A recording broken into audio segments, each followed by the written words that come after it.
Hay un concepto en la hermenéutica que se llama el círculo hermenéutico. Y el círculo hermenéutico se ha ido desarrollando y yo estoy dando mi propia explicación, tomando algunos conceptos que se han desarrollado a través de los siglos. Empezó con un círculo muy sencillo, Spinoza, creo que fue él que desarrolló la idea, y aquí hablaba de interacción. Es un círculo y que vas dando vueltas en el círculo para llegar al significado de un texto. Y el círculo original era el círculo con dos partes interactuando entre partes del texto y todo el texto. Y es un concepto pues, sencillo diciendo que el texto, hay que analizar el texto, pero también hay que tomar el total. Entonces entre partes y la totalidad hay interacción. ¿Y dónde está el significado? El significado no está solamente en las partes, en una forma atómica, como pues cada partecita tiene un significado, pero la totalidad tiene, y la interacción de las partes y la totalidad, ahí está el significado. Ni en la totalidad ni en las partes, pero en la interacción de los dos aspectos. Y luego podemos pensar en lo que es todo el texto. Todo el texto incluye, si pensamos en todo el texto, incluye el contexto canónico, en nuestro caso. Contexto canónico, ¿qué es? Es ¿dónde está en la Biblia? ¿Está en el Pentateuco? ¿Está en los profetas? ¿Está en los evangelios? ¿Es una carta? ¿Es carta de Pablo? ¿Es Apocalipsis? ¿Cuál parte de Apocalipsis? Entonces, es el contexto canónico. También la función dentro del libro. Podemos decir que es una parte de Isaías. ¿Cuál parte de Isaías? Porque la primera parte de Isaías, 39 capítulos, es juicio, y luego 40 a 66 es promesa y esperanza. Entonces, ¿cuál es la función de este texto en Isaías? Pero hay partes de promesa en la parte de juicio y viceversa. Entonces, ¿cuál es la función en el libro? Por ejemplo, Isaías 6, el llamado de Isaías. ¿Cuál es la función? Pues tiene una función importante, lo establece como profeta, predicando a gente necia, y luego predica 60 capítulos más, da el contexto del resto. Género literario. El género literario es narrativa, es apocalíptica, es parábola, es poema, es canción. Entonces esto afecta. Es parte de todo el texto. ¿Quién es el autor? El autor de todo el texto. ¿Cuál fue la audiencia original? ¿Cuál fue el contexto histórico? ¿Qué estaba pasando cuando Isaías predicaba? Pues los babilonios estaban amenazando. El contexto cultural. ¿Qué idioma? ¿Qué prácticas? ¿Qué dinero? ¿Qué horario? ¿Qué calendario? Todo eso. Entonces hay mucho cuando hablamos de todo el texto. No estamos hablando solamente del texto del párrafo, el enunciado dentro del párrafo. Estamos hablando de eso, pero estamos ampliando los contextos y viendo todos los contextos que podamos contemplar. Y ahora aquí nos agregamos a nosotros mismos, nos metemos en el círculo. Gracias. Y la verdad, no iba a decir gracias a los postmodernistas, pero la verdad, ellos no fueron los primeros en descubrir que el ser humano no es neutral. O sea, ya sabíamos eso, entonces, pero ellos han hecho muy público este hecho. Nosotros los lectores, ¿cuál es nuestro contexto histórico? ¿Cuál es nuestro contexto cultural? ¿Cuál es la audiencia actual a la cual vamos a comunicar esta predicación? ¿Y cuáles son nuestras perspectivas personales o grupales? ¿Cuáles son nuestros prejuicios?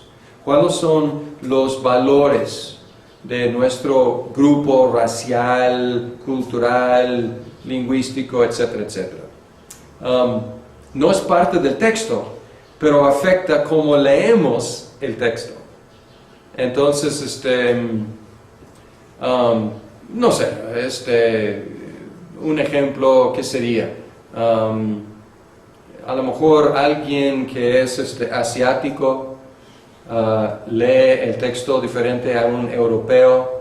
Un europeo, cuando Pablo llega a Filipos, está brincando porque el Evangelio llegó a Europa. Entonces, pero un africano está celebrando porque ese eunuco de Etiopía recibió el Evangelio, ¿no? Entonces tiene un impacto diferente, digamos, un texto que otro. Entonces no cambia el significado del texto, pero tenemos que estar conscientes de cómo estamos encontrando ese texto nosotros. Bien, como Lutero enfatizó, el Espíritu Santo, iluminar la mente, es el principio espiritual o el principio psicológico de Lutero, que el Espíritu Santo tiene que iluminar nuestras mentes, porque si regresamos aquí y solamente nosotros con nuestros prejuicios vamos al texto, peligro. Pero si el Espíritu Santo puede tomar todo lo que somos y utilizarlo para que podamos entender mejor, pues excelente. Bien, y la última cosa es la iglesia durante todos los siglos. Y otra vez, la iglesia tiene su contexto histórico, su contexto cultural, la audiencia en su momento y las perspectivas personales o grupales. Entonces, ¿qué estamos diciendo aquí? Estamos diciendo que nosotros también aprendemos de los antepasados, los que interpretaron antes que nosotros, y también los tomamos en cuenta. No estamos llegando al texto como por primera vez. Bien, y pues este es podemos decir, este es mi círculo, o sea, yo agregué todo a este círculo y no hay necesariamente un orden, no es que, pues, no estoy dando una receta, empiezas aquí y luego sigues acá, es una interacción, entonces a lo mejor el círculo a lo mejor ya no sirve, porque hay interacción, pues, partes del texto con la iglesia durante los siglos, pues el Espíritu Santo informa todo el proceso, entonces no es un método, pero es como tomar en cuenta el conjunto de interactores, de jugadores en la interpretación.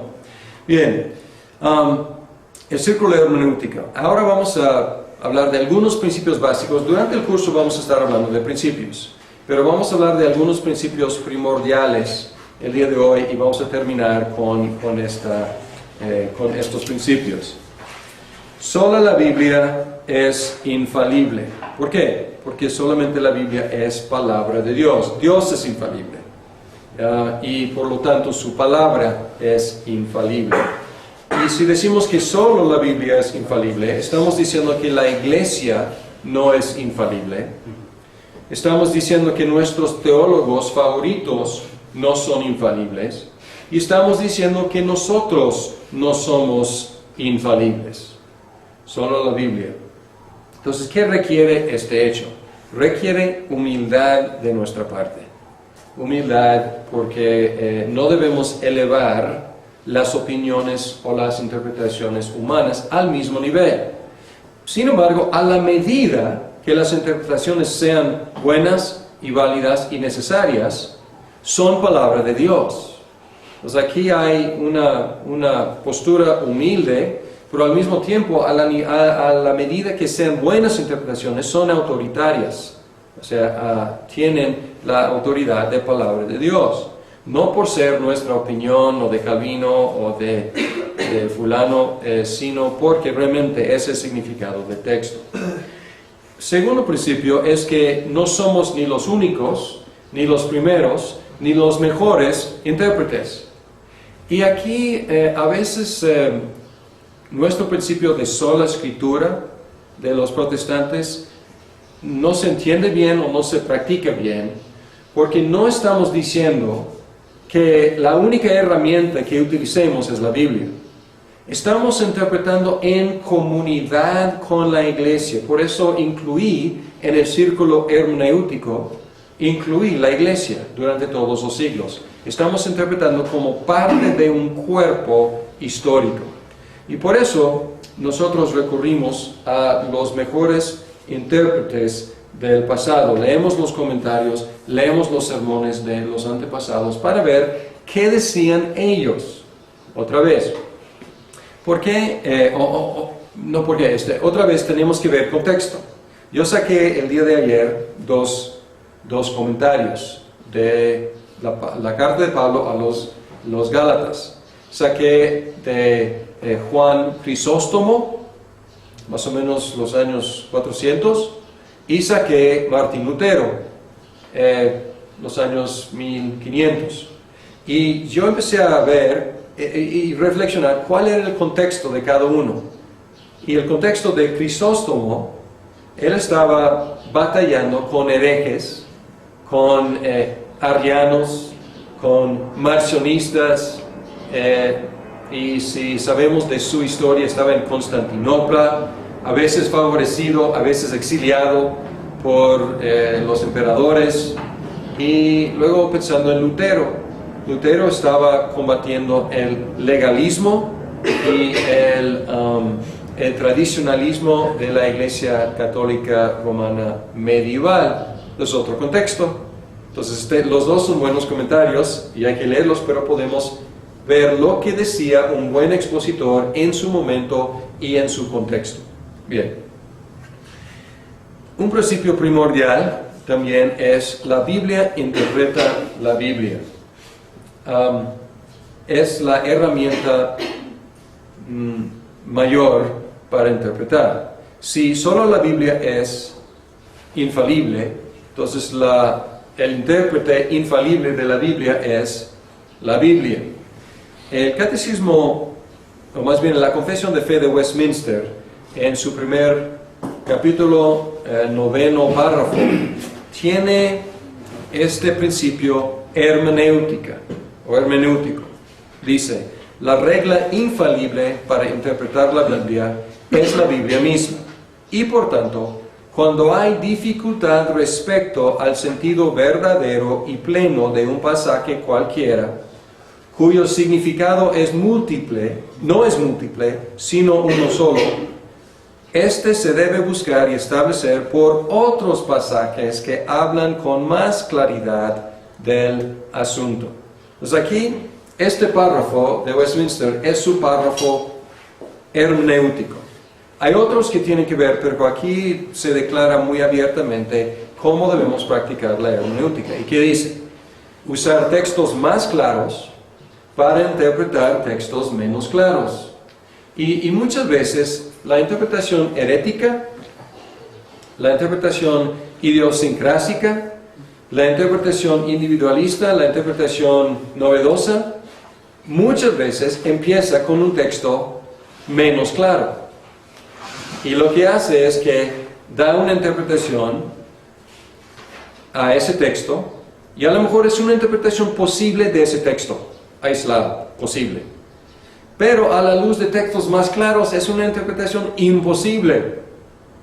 Y lo que hace ese estilo de interpretar es toma un texto menos claro, da una interpretación y luego va a los textos más claros y fuerza que los textos más claros y el resto de la Biblia quepa dentro del molde novedoso. Y aquí está diciendo no, es ilógico, es peligroso hacerlo así. Más bien debemos ir al texto claro y luego leer el texto menos claro a la luz de. Y aquí dice parentéticamente, cuyo significado no es múltiple, sino uno solo. ¿Por qué dice eso? Exacto. ¿Su contexto qué era? Pues su contexto era en contra de los excesos de la interpretación medieval de la Iglesia Católica Romana con su interpretación cuatripartita. Ok, bien. Ahora, relacionado con este principio de la de que la Biblia interpreta la Biblia es lo que se llama la analogía de la fe. Es casi lo mismo que lo anterior, pero la analogía de la fe dice que la interpretación de un pasaje tiene que concordar con el cuerpo de doctrina enseñada en toda la Biblia. Y en un sentido, este principio de la analogía de la fe es una interpretación dogmática, una interpretación teológica. A lo mejor dogmática no es la palabra, dogmática en sentido de teología sistemática, no en sentido de golpear la mesa y yo tengo toda la razón. O sea, en el sentido del dogma, de la teología. Es decir, que si una interpretación de un texto no concuerda con la teología de toda la Biblia, la doctrina desarrollada en toda la Biblia, pues no es una interpretación válida. Tenemos que comparar y tenemos que someter cada interpretación a la analogía de la fe. Es la expresión oficial que se utiliza.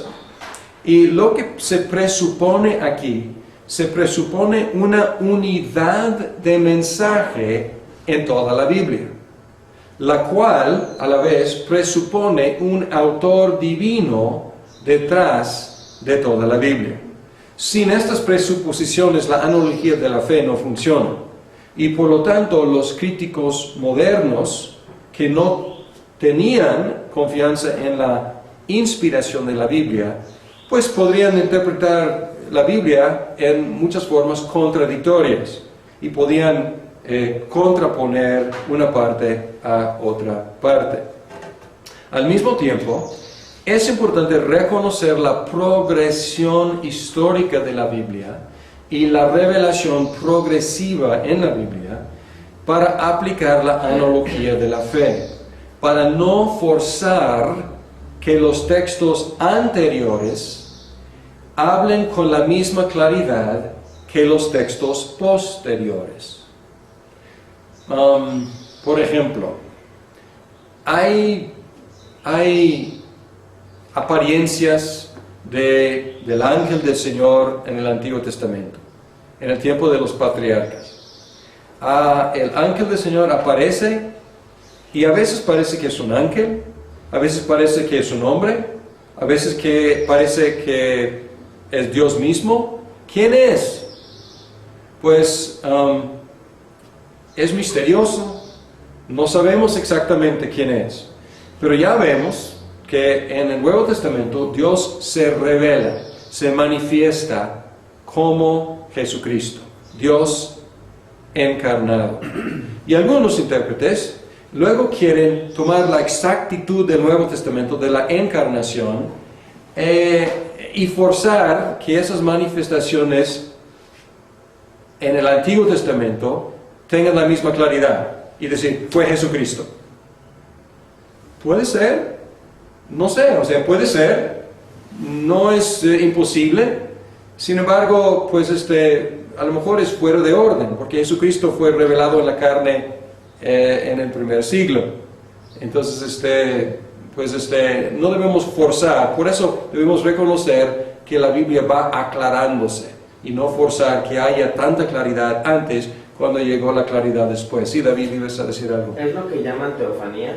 Sí. Cuando aparece, como en el caso del horno de fuego de Babilonia, como en el caso de cuando le dio los diezmos a Abraham al rey de Salem, y bueno, varios episodios bíblicos, es lo que llaman que era Cristo mismo. Es algo que llaman teofanía, que fueron apariciones antes de la encarnación, pero forzadas. Sí, o sea, teofanías, algunos quieren decir cristofanías o angelfonías, o sea, apariencias de un ser, y por eso digo, hay ambigüedad en el Antiguo Testamento. ¿Quién era? O sea, y comían ahí con Abraham como hombres, y comían ahí, entonces, ¿quiénes eran? Y luego desaparecen, y hay ambigüedad. Y estoy diciendo que a lo mejor tenemos que poder vivir con algo de ambigüedad. ¿Por qué? Porque la Biblia va aclarando más y más. Entonces, a lo mejor no podemos decir con tanta claridad quiénes fueron. fueron manifestaciones divinas, pero ya sabemos que la manifestación máxima ya pasó en Jesucristo. Y lo único que estoy diciendo con este ejemplo es que no hay que convertir Génesis en el Evangelio de Mateo. O sea, no tiene el mismo propósito, no es la misma claridad. Está preparando el camino diciendo que Dios está entre los hombres. Y luego Emmanuel llega siglos después. Y Dios sí está entre los hombres, uno de nosotros, Dios con nosotros.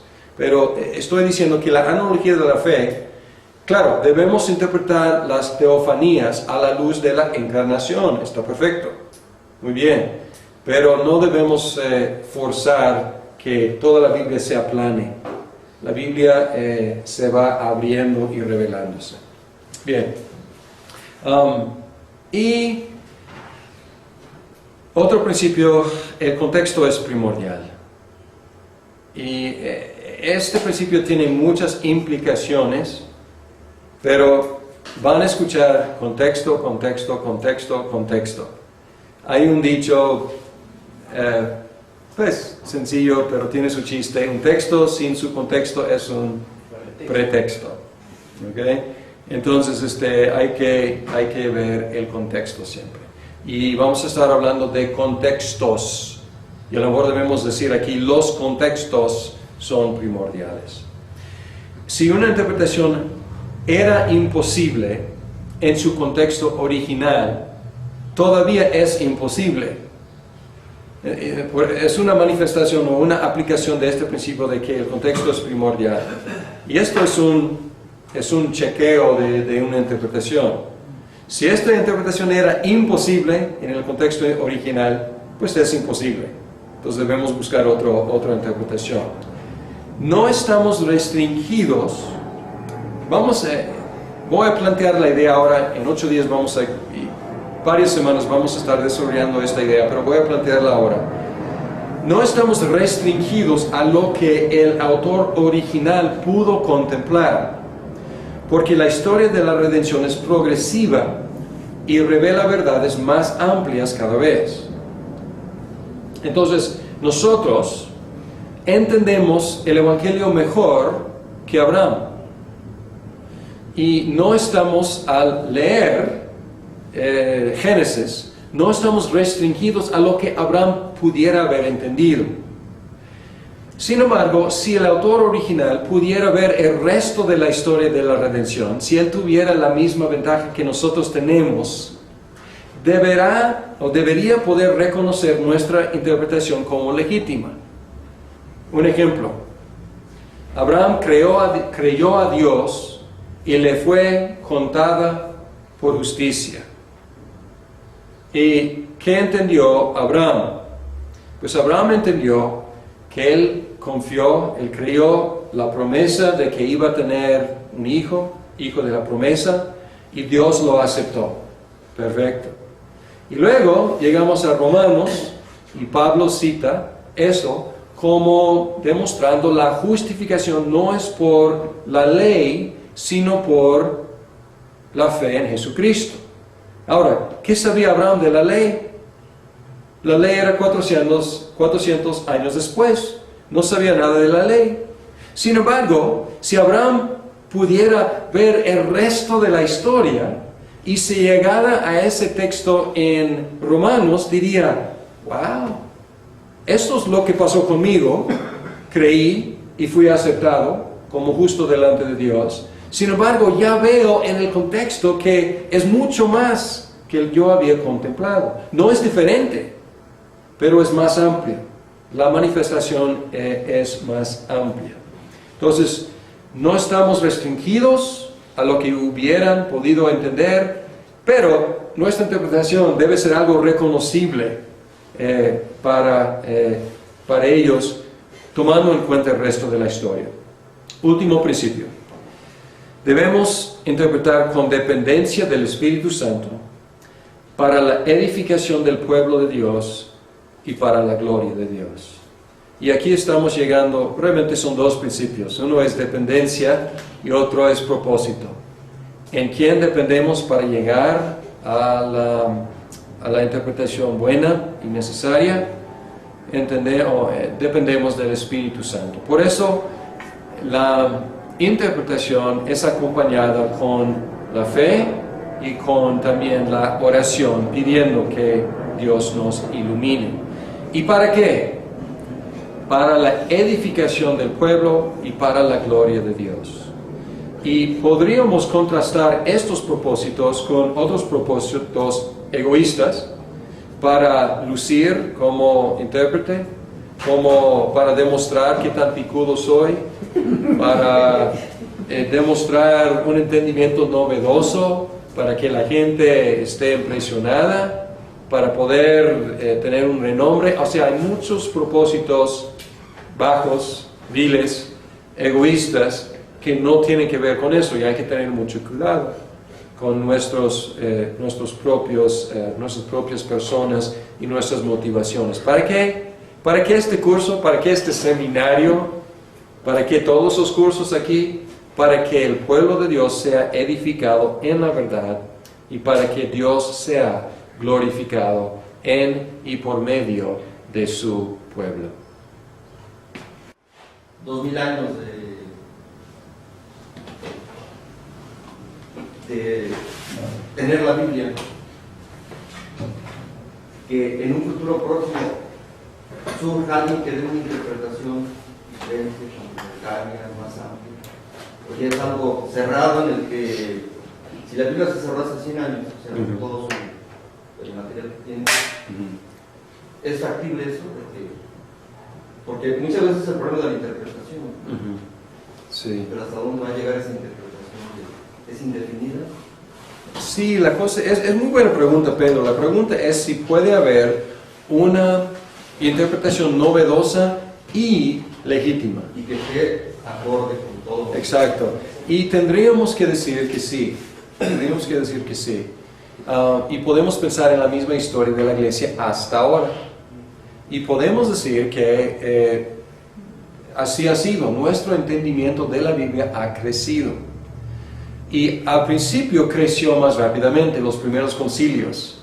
Ahí estaban luchando con algunas doctrinas primordiales, pero no, si leen los primeros concilios, no se metieron mucho en la soteriología. Estaban trabajando con la teología y la cristología. Y la soteriología, había muchos problemas después con la soteriología, y podemos decir que no se aclaró suficientemente hasta la Reforma Protestante. Ahí estaba en semilla, ahí está en el Nuevo Testamento, pero podemos decir que Lutero y Calvino y otros realmente contribuyeron, no novedades, porque ahí está en la Biblia, pero contribuyeron nuevos entendimientos que se habían perdido o no se habían apreciado. Y podemos decir que a lo mejor los teólogos sistemáticos de las grandes confesiones de Westminster y de otros documentos sí contribuyeron al entendimiento de la iglesia, de lo que es la Biblia. Y luego podemos decir que la teología de los holandeses, que enfatiza la progresión, eso fue como una corrección o un complemento a la teología sistemática. Entonces, un crecimiento en el entendimiento de la Biblia. Entonces, como protestantes tenemos que afirmar que sí. Aunque, a lo mejor va a ser menos cada vez. O sea, ¿por qué? Porque tenemos 2000 años aprendiendo. Y a lo mejor las contribuciones no van a ser tan dramáticas, tan grandes como el Concilio de Nicea o como Westminster o la institución de la religión cristiana o el entendimiento de Anselmo sobre la muerte vicaria de Cristo, fue como 1000 años después de Cristo, fue una contribución. Ahí está en Hebreos, ahora leyendo Hebreos es patente y en otras partes, pero Anselmo tuvo que contribuir eso a nuestro entendimiento. Entonces, teóricamente sí, pero como digo, a lo mejor ya hemos estado en la escuela 2000 años, entonces a lo mejor el aprendizaje va a ser más lento, o sea, las contribuciones nuevas van a ser menos dramáticas y menos frecuentes, pero sí, por eso estamos aquí. O sea, estamos tratando no solo de recapturar, o sea, sino también ver si hay algo que nosotros como cristianos de este siglo, a lo mejor podemos contribuir al entendimiento de la Biblia. Sí, Isaías. Bueno, complementando lo que dijiste sobre esa pregunta, yo creo que siempre va a pasar, porque como van cambiando los contextos de la cultura, los contextos históricos, o sea, nosotros somos diferentes. Tenemos necesidades diferentes. Así es. Y entonces las partes de la Biblia que para otros eran a lo mejor más obvias, menos de repaso, a nosotros es necesario que sean mejor interpretadas o más profundizadas. Entonces, creo que en contexto, o sea, nuestro tiempo y nuestra cultura, igual ahora una cultura al otro lado del mundo va a ser otra cosa, pero siempre va a ser necesario. O sea, a nuestra cultura en 100 años cosas parecerán novedosas que a lo mejor para nosotros eran obvias. Porque si ellos cambian tanto, que como ha cambiado en 100 años o sea, piensen en 100 años atrás, como ha cambiado tanto, o sea, ahora, esto siempre va a ser, o sea, claro. no es a lo mejor no damos pasotes, así como en los primeros 400 años, pero la cultura cambia tanto que es necesario y va a sonar novedoso algunas cosas, ¿no? Que eran obvias para otros. Exacto. Es muy buena observación, Isaías, que como el mundo va cambiando, partes de la Biblia que no habíamos reflexionado mucho, a lo mejor van a llegar a ser muy importantes y vamos a entenderlas mejor, porque el mundo está forzándonos que reflexionemos sobre eso. Es muy buena observación. Sí. Y pienso, Larry, que un ejemplo bien obvio y bien sencillo era cuando Jesucristo le decía a los discípulos que al tercer día iba a resucitar y no lo comprendían. Que tiraran el templo y el tercer día él lo levantaba, el tercer día lo levantaba y él no comprendía a qué se refería. Así es. Pensaban que era el templo del edificio físico. Claro. Y luego, meses después, vino la revelación plena de todo eso que él estuvo diciendo, ¿verdad? Exacto. Ellos mismos ahí comprendieron lo que meses antes les estuvo diciendo. Exacto. Pero quizás pienso que a lo mejor lo más fuertes, no sé, lo más fuertes revelaciones vengan cuando la segunda venida de Cristo. Entonces va a venir toda una nueva era del reino de Dios. Claro. No, y yo creo que, o sea, yo supongo que todas nuestras escatologías van a quedar muy cortas. Y vamos a decir, ya entendí, ¿no? Ya. Entonces yo creo que es muy buen ejemplo. Cuando llega el fin, yo creo que vamos a entender cosas que jamás entendimos. No sé qué, ¿no? Muy bien. Excelente.